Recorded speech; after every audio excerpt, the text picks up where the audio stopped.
From part 2 of this story, we saw how Onyinyechi adjusted to her new life at the university, forming strong bonds and leaving behind the shadows of her past. But as her time at home during the holidays unraveled, a familiar darkness crept back, bringing unexpected challenges and revelations. If you want to find out what happens next, keep watching this video till the end. Don't forget to like this video, share your thoughts in the comments, and subscribe to African Folktales by Nychi for more unforgettable stories. Now, back to the story. Onyinyechi, her mother's voice was soft and soothing, full of warmth and understanding. Her father smiled at her, his eyes full of the love and pride she had craved for so long. Without hesitation, she ran toward them, her emotions bursting forth as she collapsed into their arms, her sobs shaking her body. They wrapped her in their embrace, their arms strong and secure, the kind of comfort she had longed for but never received from the real world. "Shh, my dear," her mother whispered, stroking her hair gently. "You're safe now. It's okay to cry." Her father held her tightly, his voice low and reassuring. "We're here for you, always." Onyinyechi clung to them, her tears soaking their clothes. The stress of the day, the betrayal of her friends, the failure at school, all of it poured out of her in waves. She had held it together for so long, but now, in the arms of her parents from the haven, she let go. After what felt like hours, her mother wiped her tears away, her smile gentle and kind. "Come, Onyinyechi, let's eat. You'll feel better after a meal." Nodding, Onyinyechi followed them to the familiar dining table, where a comforting meal awaited her. The aromas of the food filled the room, just as they always had in the haven, and she felt a small measure of peace return. She ate in silence, her parents' presence soothing her frayed nerves. They didn't pressure her, didn't ask for explanations. They just existed with her, in this quiet moment of comfort. When the meal was done, her father leaned across the table. "Now, let's study together. You'll do better next time." They moved to her desk and Onyinyechi opened her textbooks, her parents guiding her through the material with patient understanding. As the hours passed, she found herself relaxing into the rhythm of their familiar support. The frustration and exhaustion from earlier in the day began to fade away. Here, in this magical space, she was capable. She was loved. She was enough. As she sat there, engrossed in her work, her mother's soothing voice filling the air, something caught her attention out of the corner of her eye. She looked up and froze. Onome stood in the doorway of the room, her face pale, her eyes wide with fear and disbelief. Onyinyechi blinked, confused at first. Why was Onome standing there like that? She smiled, her voice gentle as she called out to her. "Onome, come join us. We're studying. It'll be fun, I promise." But Onome didn't move. She stood there, trembling, her mouth slightly open, as though she couldn't find the words. Onyinyechi tilted her head in concern. "Onome? What's wrong?" And then, in an instant, Onome turned on her heel and bolted, her footsteps echoing down the hallway as she fled the room, her terror palpable. Onyinyechi stood up, her heart racing, unsure of what had just happened. She looked back at her parents, who remained seated calmly, their faces serene as if nothing had changed. But deep down, Onyinyechi knew that something had shifted. Onome had seen them, seen the world that was meant only for Onyinyechi. And now, everything was about to unravel. Onyinyechi bolted from her room, her heart racing as she chased after Onome, calling her name. The hallway seemed to stretch endlessly, but no matter how fast she ran, she couldn't find her. Onome had disappeared into the maze of the dorms, leaving Onyinyechi confused and breathless. What had frightened her so much? Why had she run? Meanwhile, Onome had rushed straight to her friends, her chest heaving as she burst into the common room where Chisum and Oluchi were lounging. Her hands shook, and her eyes darted around as if expecting something or someone to appear behind her. "I don't know what's wrong with Onyinyechi," she blurted out, her voice trembling. She's acting so creepy. Please, we can't go back to the room. She's acting as if she's possessed."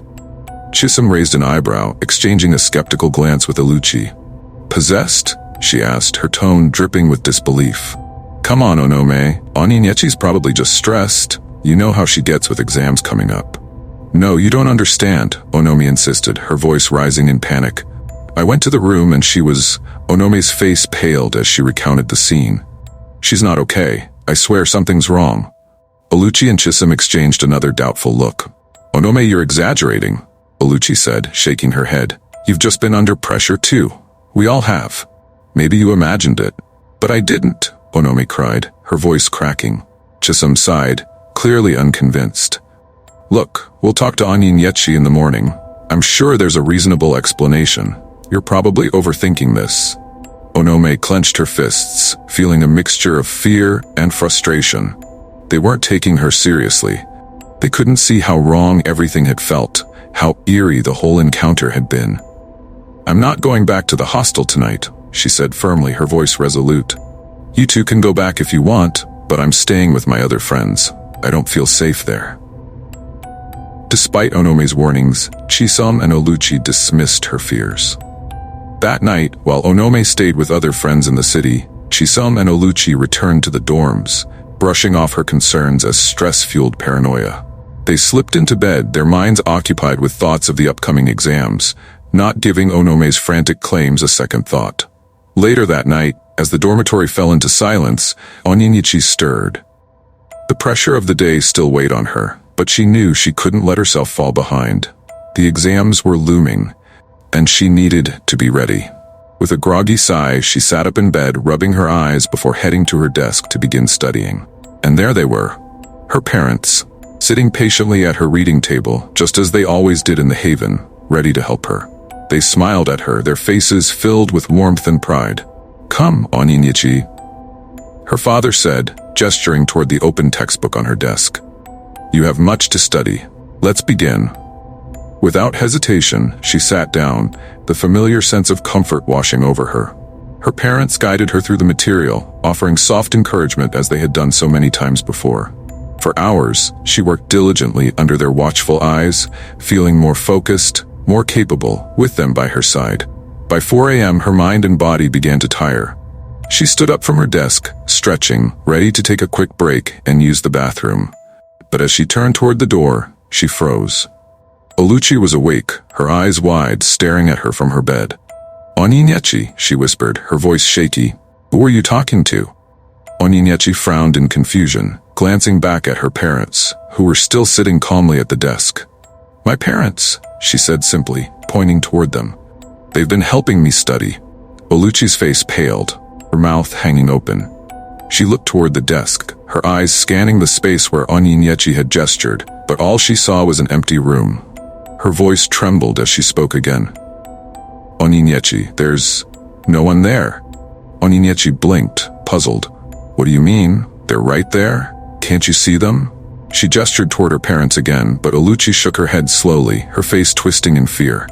There's no one there, Onyinyechi repeated, her voice barely above a whisper. A flicker of annoyance crossed Onyinyechi's face. She didn't understand why Onyinyechi was acting like this. Her parents were right there. How could she not see them? Before she could respond, her father's voice interrupted her thoughts, sharp and commanding. Ignore her, Onyinyechi, he said, his eyes narrowing at Onyinyechi. She hasn't spoken to you in days, and now she wants to ask stupid questions? Don't waste your time. Go use the bathroom and come back. We still have more studying to do. Onyinyechi hesitated for a moment, then nodded. You're right, Papa, she said quietly. Without another word, she turned and left the room, making her way to the bathroom down the hall. Onyinyechi remained frozen in her bed, her heart pounding in her chest. She couldn't shake the fear that had gripped her when she had seen Onyinyechi talking to nothing. And now Onyinyechi had left the room, but Onyinyechi felt something.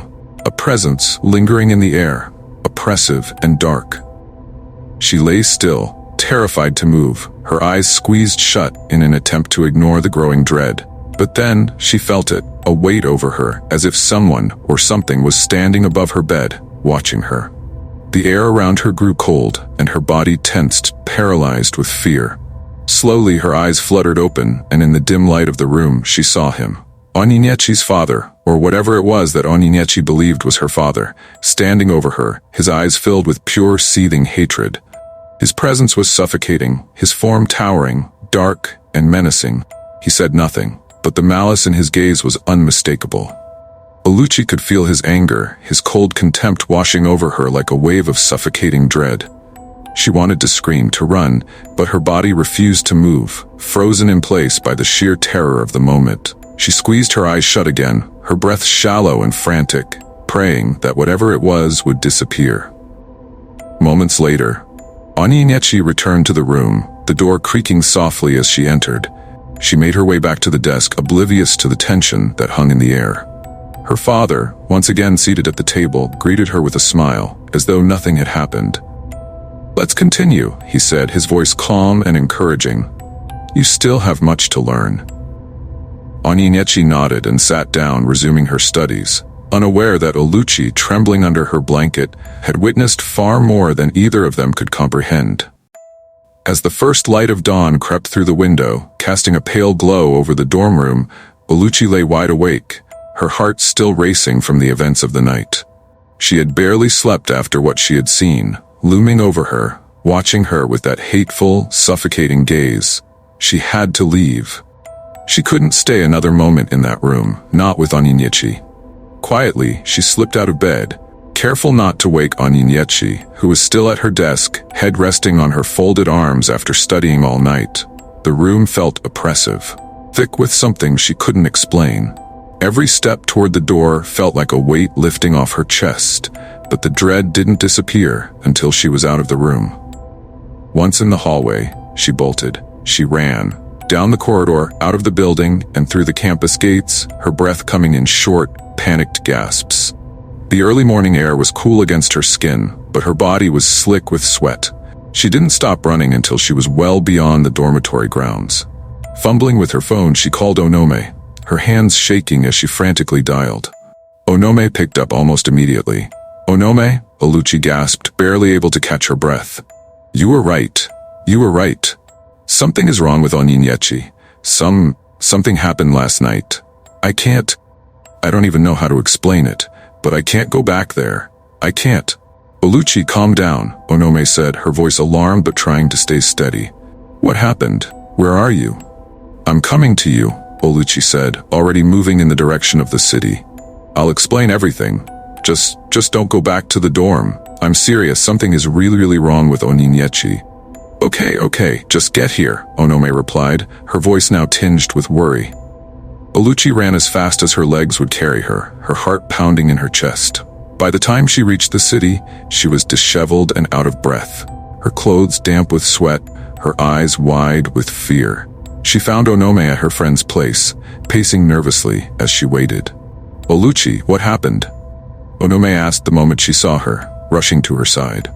Onyinyechi collapsed into a chair, burying her face in her hands. She felt the weight of the night pressing down on her, the terror of what she had witnessed still fresh in her mind. "Last night, after Onyinyechi went to study, I woke up and saw her talking to someone," Onyinyechi began, her voice shaking. "I asked her who she was talking to, and she pointed to her parents, but there was no one there. She swore they were right in front of her. I told her I couldn't see anyone, but she just ignored me. She acted like it was completely normal." Onome listened, her brow furrowing as she tried to make sense of it. "That's not all," Onyinyechi continued, her voice dropping to a whisper. "After she went to the bathroom, I felt something in the room. And then, I saw Onyinyechi." "Saw who?" Onome asked, her voice barely audible. "Onyinyechi," Onyinyechi said, her hands shaking. "She was standing over me, just staring at me with so much hatred. I couldn't move, I couldn't breathe. She was right there, Onome, and after a while, she just went and sat back down, continuing her conversations with herself." Onome's face paled. She stared at Onyinyechi, her own fears from the previous night creeping back up. She hadn't imagined it after all. Something was wrong with Onyinyechi. "We need to call Chisholm," Onome said after a moment, pulling out her phone. Onyinyechi nodded, still trembling. Onome dialed Chisholm's number, but it rang and rang without an answer. She tried again, the phone ringing out once more. "Why isn't she answering?" Onome muttered, frustration lacing her voice. She dialed a third time, but again, no response. Meanwhile, Chisholm had just woken up, stretching lazily in bed. She glanced at the clock on her bedside table. It was early, but not unusually so. She yawned, her mind still groggy as she turned toward Onyinyechi's bed, expecting to see her still asleep. But the bed was empty. She's probably gone for her morning walk, Chisholm thought to herself, shrugging it off. It wasn't unusual for Onyinyechi to get up early and take walks around the campus to clear her mind before the day began. With exams coming up, it made sense that Onyinyechi would want some peace and quiet before the chaos of studying resumed. Chisholm brushed the thought aside and began getting ready for the day, completely unaware of the events that had transpired the night before. Back in the city, Onyinyechi was pacing anxiously, her phone clutched in her hand. "Why isn't she picking up?" she muttered again, her fingers drumming nervously on the arm of the chair. Do you think she's okay?" Onyinyechi asked, her voice trembling. "What if something happened to her too?" Onyinyechi shook her head, trying to remain calm. "Chisholm's strong. She's probably just asleep, but we can't leave her there. Not with Onyinyechi acting like this. We need to go back." Onyinyechi's eyes widened. "Go back? Are you crazy? I'm not stepping foot in that room again." "Onyinyechi, we can't leave Chisholm alone with her. What if Onyinyechi does something to her?" Onyinyechi's voice was urgent, the fear in her tone clear. After a moment of hesitation, Onyinyechi nodded, knowing that Onyinyechi was right. As terrified as she was, they couldn't leave Chisholm behind. Whatever was happening with Onyinyechi, they needed to face it together. "Okay," Onyinyechi whispered, her voice barely steady. "Let's go." And with that, they headed back toward the campus, their hearts pounding with dread, unsure of what they would find when they returned to the dorm. Onyinyechi and Onyinyechi rushed back to the dorm, their hearts pounding with anxiety. As they entered the building, their eyes immediately spotted Chisholm sitting in the common room, seemingly unaware of the mounting tension between them and Onyinyechi. They didn't waste a second. Hurrying over to her and pulling her into a secluded hallway where they could speak privately, away from prying eyes. "Chisholm, listen to me," Onyinyechi began, her voice low and urgent. "Something is seriously wrong with Onyinyechi. You need to believe me. She's possessed. She's not okay. I saw her talking to herself, and then she was standing over me, looking at me with pure hatred. It was terrifying." Chisholm frowned, but when she saw the fear etched in both Onyinyechi's and Onyinyechi's faces, her skepticism began to falter. Two of her closest friends were saying the same thing now. A chill ran down her spine as she realized this might not just be stress or an overreaction. Something was truly wrong. "Okay," Chisholm said, her voice shaky. "I believe you. But what do we do now?" Onyinyechi exchanged a glance with Onyinyechi, and they both nodded in agreement. "You need to stay calm," Onyinyechi said firmly. "We're going to get you out of there, but you have to act like nothing's wrong. We can't let Onyinyechi suspect anything. Just go into the room, and if she's not inside, quickly pack what you can, only the essentials, then leave and we'll figure out the rest." Chisholm swallowed hard, the weight of the task ahead sinking in. "Okay," she whispered, trying to steady herself. "I'll go." With her heart racing, Chisholm walked slowly back to the room, her mind reeling with what her friends had told her. She couldn't stop imagining the scene. Onyinyechi waking up in the middle of the night to see Onyinyechi talking to empty air, pointing to invisible people. And the way Onyinyechi had spoken with such certainty that something unnatural was happening. Chisholm's hand trembled as she reached for the doorknob, turning it slowly. She pushed the door open just a crack, peering inside. Onyinyechi wasn't there. The sound of running water from the bathroom told her that Onyinyechi was in the shower. It was her chance. Acting quickly, Chisholm stepped inside and began grabbing what she could, their books, their clothes, their most valuable belongings. Her hands shook as she stuffed them into a bag, her breath coming in short, panicked bursts. Every second felt like an eternity, and she kept glancing toward the bathroom door, terrified that Onyinyechi would come out and see her. After what felt like hours, Chisholm had packed enough to get them through the next few days. She didn't dare stay any longer. With the bag slung over her shoulder, she quietly slipped out of the room, closing the door behind her as gently as possible before practically running down the hallway. Back in the secluded hallway, Onyinyechi and Onyinyechi waited anxiously, their eyes darting to the entrance of the dorm. When they saw Chisholm emerge, they rushed toward her. "Did you get everything?" Onyinyechi asked, her voice barely above a whisper.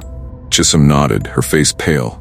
"I got what I could," she said, glancing over her shoulder as if expecting Onyinyechi to appear at any moment. "Let's get out of here."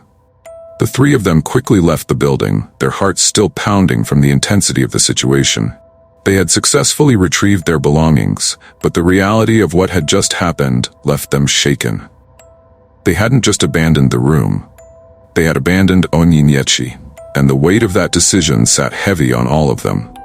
Meanwhile, back in the dorm, Onyinyechi stepped out of the bathroom, toweling off her hair as she entered the room. The faint sound of the door closing behind Chisholm hadn't reached her ears, and she was none the wiser to what had just transpired. As she looked around the room, a strange feeling tugged at her. Something felt off. The room seemed a little emptier than before. She noticed that some of her roommates' things were missing, but she brushed it aside, telling herself it was nothing to worry about. Maybe they had just taken some of their books to the library. Or perhaps Chisholm had left for a study group. It didn't matter. The days passed, and as the absence of her roommates grew longer, realization finally hit her. They weren't coming back. Her friends, the ones who had once welcomed her with open arms and made her feel at home, had abandoned her. The weight of the realization crushed her, pulling her into a dark spiral of loneliness and isolation. The room, once filled with the sounds of laughter and friendship, now felt cold and hollow. Depression wrapped around her like a suffocating blanket, and even her parents' presence, those loving, comforting figures from the haven, couldn't lift her spirits. Her mother tried, her voice soft and gentle as she urged her to eat, to take care of herself. But Onyinyechi barely heard her. She sat in bed, unmoving, staring at the ceiling with empty eyes. The joy she once felt when her parents appeared was gone, replaced by an overwhelming sense of emptiness. But her father wasn't as patient. "What's wrong with you?" he snapped, his voice sharp and irritated. "Snap out of it. Focus on your studies. You're wasting time moping around." Onyinyechi didn't respond. She barely acknowledged him, her mind too clouded with despair to muster any energy. What was the point of studying? Her friends were gone. She was alone. Her father's anger grew with each passing day. He had once been her strongest supporter, but now, seeing her like this, he was enraged. "Do you even hear me?" he barked, his voice booming in the empty room. "You need to focus. Your exams are coming up, and you're sitting here like a useless child. Get up, do something." But no matter how much he yelled, Onyinyechi remained indifferent, her body heavy with exhaustion. Her father's once loving gaze had hardened into something else, something dark and filled with resentment. His presence, once a source of comfort, now loomed over her like a shadow, filled with frustration and anger. And as the days passed, his patience wore thin.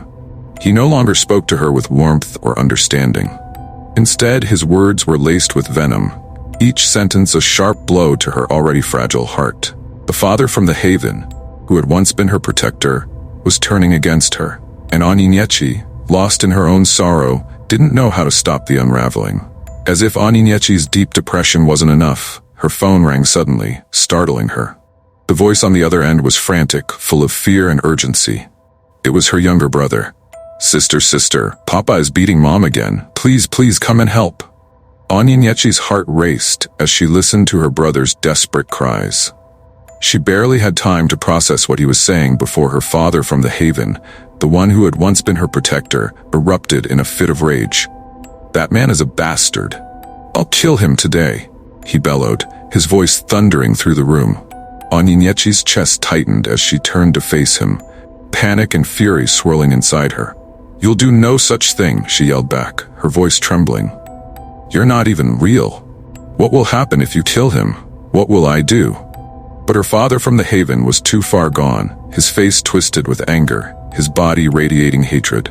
Her words seemed to have little effect, and when she called him not real, it only made his fury grow. Without another word, he started walking out of the dorm room, his intention clear. He was going to find her real father and make him pay. "No, stop!" Onyinyechi cried, rushing after him. She grabbed him by the arm, pulling with all her might, desperate to keep him from leaving. But the father from the haven was too strong. He overpowered her easily, tying her up in a frantic motion and shoving her into the closet. She struggled, kicking and screaming, but the door slammed shut, leaving her trapped inside. "Stay there," he growled, locking the door. "I'll handle this." Onyinyechi's heart pounded in her chest as she banged against the door, her screams muffled by the thick wood.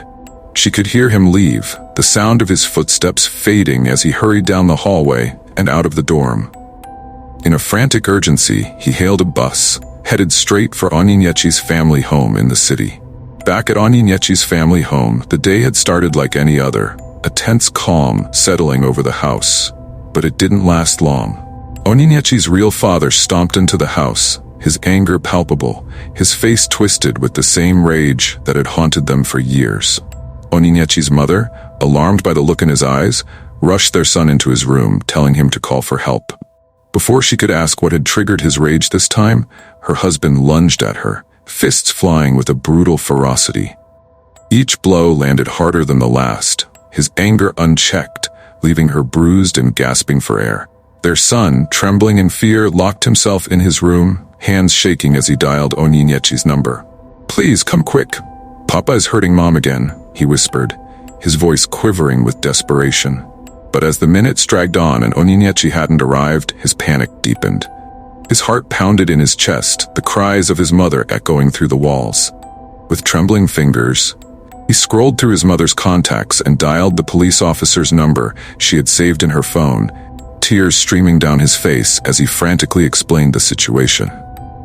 While he was speaking to the officer, the door suddenly burst open with a terrifying force.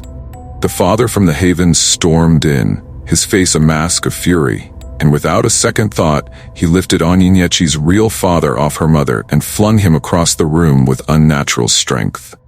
He didn't stop there. He approached the real father, delivering punch after punch, each one filled with pure hatred. The blows landed heavily, the sound of fists hitting flesh echoing through the room.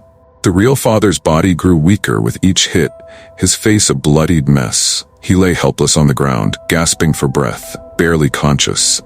The father from the Haven glanced around the room, his eyes landing on a broken piece of wood from the shattered coffee table. He picked it up, his hands gripping it tightly as he raised it high above his head, ready to deliver the final blow. But before he could strike, Onyinyechi's mother, injured and terrified, grabbed his arm in a desperate attempt to stop him. "Please, no," she cried, her voice weak and trembling. But the father from the Haven easily shoved her away, sending her crashing to the floor. With renewed focus, he turned back to his target, Onyinyechi's real father, who was lying defenseless on the ground. Back in the dorm, Onyinyechi had been fighting to free herself. She twisted and pulled at the ropes that bound her, her hands raw from the struggle. After what felt like hours, she finally broke free. Gasping for air, she burst out of the closet, her heart pounding as she ran out of the dorm, desperate to stop her father from the Haven before it was too late. She hailed the first bus she could find, her mind racing as it sped toward her family home. Every second felt like an eternity. "Please let me be in time, please." When the bus screeched to a halt in front of her house, she bolted out and ran toward the door, her heart in her throat. As she burst into the living room, the sight that greeted her made her blood run cold. Her father from the Haven was standing over her real father, the piece of wood raised high above his head. With one swift motion, he brought it down with all his strength, aiming for her father's head. But the blow missed, barely grazing his shoulder. The real father groaned in pain, too weak to defend himself. Onyinyechi's eyes darted around the room. There, in the corner, lay her mother, injured and bleeding, watching helplessly as the scene unfolded. And her father from the Haven was raising the wood again, his face contorted in fury. "No!" Onyinyechi screamed, running toward him. Just then the police burst through the door, their voices booming as they rushed into the room. Onyinyechi barely registered their presence, her focus solely on stopping her father from the Haven. She reached for him, but before she could touch him, the officers grabbed her, pulling her away from the scene. What are you doing?" Onyinyechi cried, struggling against the officers as they began to handcuff her. "It wasn't me. It's him, my father from the Haven. He's the one who did this." But as she looked down at her hands, her breath caught in her throat. The piece of wood was in her hands. Confusion flooded her mind as she stared at the weapon, her heart pounding in her chest. How? How could this be? She wasn't the one who did this. It was her father from the Haven. It had to be him, hadn't it? But no one else could see him. No one else could understand. As the officers led her away, Onyinyechi's mind swirled with disbelief and confusion. Was her father from the Haven even real? Or had she been the one behind it all along? As Onyinyechi sat in the cold, sterile holding cell, The weight of the situation began to press down on her. The events leading up to her arrest felt like a blur. Her father from the Haven, the police bursting in, the shock of seeing the blood on her hands. She had tried to explain, tried to make them understand that it wasn't her. It was him, but no one could see what she saw. To everyone else, Onyinyechi was the one wielding the piece of wood, and that was all that mattered. When the officers questioned her, her responses only seemed to deepen their concern. She spoke of the Haven, of the father who wasn't real but somehow was. Her story didn't align with what they had seen, and it was clear to them that something was deeply wrong. As her agitation grew, it became apparent that Onyinyechi believed in this alternate reality, believed it so strongly that it had blurred the line between what was real and what wasn't. Realizing that she wasn't a typical suspect, they transferred her to a hospital for a full psychiatric examination. The doctors, after evaluating her, diagnosed Onyinyechi with a dissociative disorder brought on by years of trauma and unresolved childhood abuse. They concluded that the father she saw from the Haven was a manifestation of her fractured mind, a defense mechanism that had grown out of her need to escape the horrors of her real life. The investigation into the incident at her family home was thorough. After months of interviews, evidence collection, and witness statements, the truth slowly unraveled. It became clear that Onyinyechi hadn't intended to harm anyone, but had acted out of self-defense, her mind fractured by the years of violence and trauma she had endured. In the end, the court ruled that she had been in a state of mental distress when the attack occurred, and while her actions had been violent, they were a desperate response to protect herself and her family from further harm. Her real father, on the other hand, was convicted for years of domestic violence. The abuse he had inflicted on Onyinyechi, her mother, and her brother was undeniable, and the court sentenced him to a long prison term.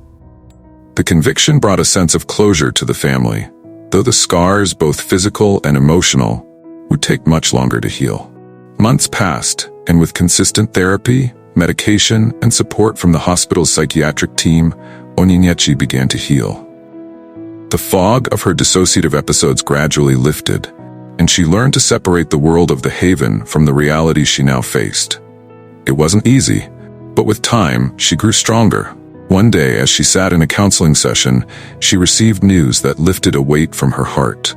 The university's scholarship board, after reviewing her case and taking into account her difficult circumstances, had decided to retain her scholarship. It was a lifeline she hadn't expected, but desperately needed.